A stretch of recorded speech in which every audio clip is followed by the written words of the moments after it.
I'm glad to be able to have the opportunity to come back and fight for the British, Commonwealth and European and write history in Southampton. Do you know what I mean? I'll be the first fighter, I believe, of my knowledge, to be British, Commonwealth and European champion at the same time from Southampton, or to wherever I've won it.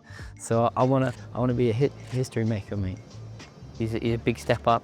Obviously, I believe with each fight they've been getting, slowly but surely getting better and better. So I think the time is right. With each fight I'm getting better. And obviously Reece is the next fight in line. And like you said, it's a tough fight. He hits hard, he's fit, he's strong.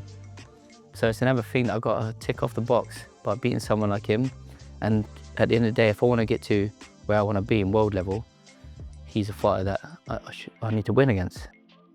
What I've seen of him and what I know of him and stuff is that he's right into it. He's obviously fit, he can go for the 12 rounds, which we both can.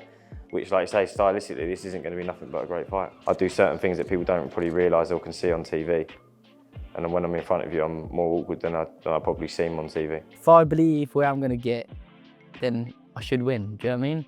And obviously, if I don't beat him, for whatever reason, then I'm not as good as what I think I am in my own head, do you know what I mean? I might be blowing smoke up my own ass, do you know what I mean? But if I want to get to where I want to get and achieve what I think I can achieve, then I should be winning these fights. You must have confidence in your power though, right? Seeing these guys just fall over, taking unbeaten records, right? And guys who've never been beat, guys who've never been hurt, you tend to... Yeah, well, like, for sure, again, but like I say, with experience that I have learned, at the beginning of my career, I got gassed off of that. And I thought that was all me. And I just thought, no matter who it is, if I touch them, they're going over. Wrong mentality to have, and I found that out myself the hard way. So now I don't necessarily rely on that. We work on way more than that in the gym. And obviously the last 6 fights, you would have seen that. And I think this is another fight which is it's only going in the right direction, do you know what I mean? Each fight's slowly getting harder and harder. Bigger names, bigger, more titles on the line. So I think I'm being guided perfect, if I'm honest. Like everything's just falling into place, and I'm a big believer in effort happens for a reason. And this fight, I was supposed to have this fight, so me to go on and be the British Commonwealth European champion and then go on to world. That's what I believe in me. Still in love with the sport. My aim was always to win every belt that I could through boxing, and from Southern area level, I've won every single one bar the European. And now we're here, so that's my next plan. Still don't feel real. Still have to pinch myself sometimes, like, do you know what I mean? Like you was just saying, we was just talking before the cameras were on, like, would I ever change? Do you know what I mean? I'll always be the same person for something, do you know what I mean? I don't feel I'd ever change. If I'm honest, I'll still be the same bloke, do you know what I mean? And it's just like I'm getting people coming up to me now. You see them, they're coming up to me asking for photos and that, do you know what I mean? It's like, I'm just your average bloke, and I'm getting random people coming up to me, I can have a photo, can I have a photo? And it's good, it's buzzing, do you know what I mean? I love it, and I don't want to lose that. So, and I know if I lose to Reece, potentially all that could go away like that, do you know what I mean? So, if I want this buzz to be around me and me still to fight here at St Mary's, I need to win this fight. So it's a make or break, do you know what I mean? So I need to win this fight. Royston Barney-Smith's taking on Danny Quartermain, and Royston has done everything right so far in his career, unbeaten, stunning amateur, but this is largely seen as the step up in level against an unbeaten fighter who was a good amateur himself in Danny Quartermain. It's a big fight on a big stage, on a big show, and you know, Royston's had all the top accolades as an amateur, as a junior amateur, and it makes for a really good fight, you know, a mix of styles, a mix of different stances as well, and I think could be looking on for a really good night. He looks at me as a young 21-year-old trying to make a name for himself, and he's going to try and put me in my place, but he's going to go very far wrong with that, because I'm not a normal 21-year-old. I've been pro since I've been 18. I've had 14 fights. I know what the job's about. And I've just been waiting for my time to get this opportunity, and I'm going to grasp it with 2 hands. Maybe it is a step too soon, maybe for him, a little bit of a jump up, quite a big jump up, if I'm honest, from who he has previously been fighting. But he has that hunger, so why not? The thing what's driving me, Dev, is the ambition is not to just become a champion. I want to be a super champion where my name goes on in the sport, and you can say, yeah, well, the likes of Royston Barney-Smith in the world of boxing, when someone could say, yeah, he's a great fighter. he's not just good, he's a great fighter, and that's my ambition, to be a top level fighter. I think there will be snippets whereby it's about disrupting his game plan. Again, you've got to look at another one. It's got to be the first 10 rounder he's done as well.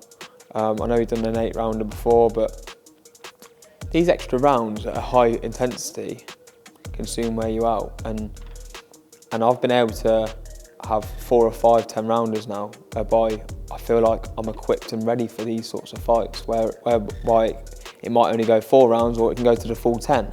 I've had them experiences, and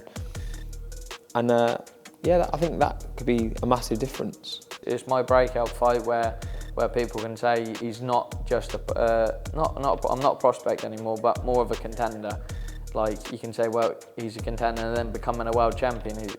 Every fight you learn something new about yourself, and you grow as a fighter. And I believe this fight's going to make me grow in leaps and bounds and come on even more. With the type of fighter I am, I'm aggressive. It's a high intensity.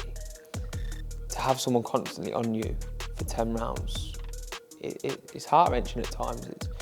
You're wanting to hear that bell at the end of the fight, aren't you?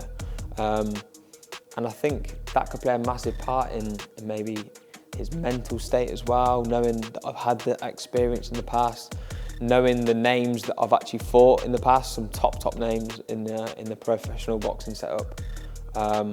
I've been there and done it. I think it's all about the experience for me.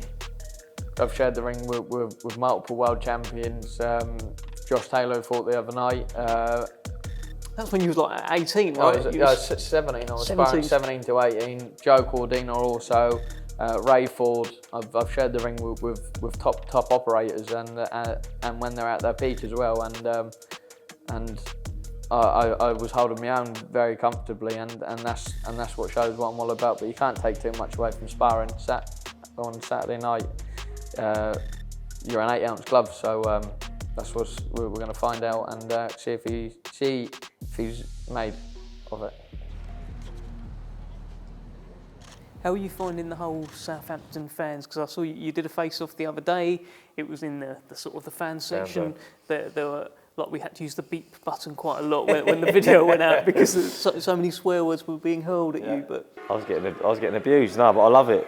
I'm that kind of person. I love all that stuff. I expect it. I kind of want it as well. Do you know what I mean? It gives you that little bit more fire. But yeah, no, it's like I say, I've been on a few away fights, if you like. I've been to Manchester, Liverpool. So I'm kind of getting used to the occasion now. how much of a driver is St Mary's? And I should point out, we are at St Mary's Stadium. The fight's in Bournemouth on July 26th. But we're here, just like we were for the press conference ahead of your last fight. We are pushing you closer and closer, but there's no ring there just yet. You've got to keep winning. It's all down to me, like you say. I've got to keep winning. If I don't keep winning, it don't happen, and it won't happen in next year. So, but listen, it's been mental. Like, I was here Sunday, me and Reece having a face-off on the pitch. We was in the fan zone. I don't know if you see the video. In the fan zone, out when they're going mental from when I come out. Do you know what I mean? It's like, it's getting that little bit closer. And the club's right behind me. Southampton's right behind me. I've become an ambassador of Saints Foundation, so I'm right involved with the club, with the community.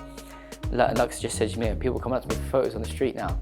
So I'm starting to become a household name, do you know what I mean? So I've got to keep winning, and I've got to keep winning to make it happen and come here. And I know it's going to happen. Like, I'm a big believer in destiny. Everything happens for a reason, and we're slowly ticking each box, and we're going to get there. In some way, Garner doesn't want them to do that to me, because it fires me up. Do you know what I mean? It makes me want to train that extra bit, do everything extra because of that. Because I haven't just got to prove Garner wrong, I've got to prove all these fans wrong and everyone else around me. And that just gives me even more motivation.